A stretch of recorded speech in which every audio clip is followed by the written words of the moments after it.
Linis Chika Bel Wapakol sa Paz. Usap-usapan ngayon na naging pahayag ni Bel Mariano matapos tanungin tungkol sa relasyon nila ni Donnie Pangilinan sa nakaraan nito. Sa kabila ng mga intriga at usapin na muli na mga nabuhayan, online malinaw ang sagot ni Bel na hindi niya hahayaang maging hadlang ang nakaraan sa kasalukuyan nilang relasyon.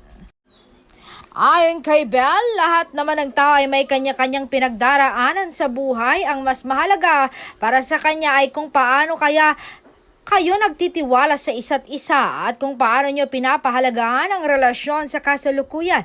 Kaya naman hindi na raw niya binibigyan ng pansin ang mga isyong inuungkat pa rin ng ilan tungkol sa nakaraan ni Donnie. Samantala, patuloy namang pinag-uusapan online na naging dating ugnayan ni na Donnie at Kisses dahilan para muling mabuhay ang iba't ibang opinyon ng netizens.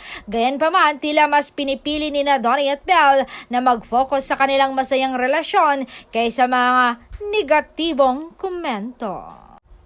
Marami ang humanga sa maturity at pagiging positibo ni Bel sa pagharap sa mga ganitong isyo. Para sa kanya, ang mahalaga ay ang respeto, tiwala at pagmamahal na mayroon sila ngayon.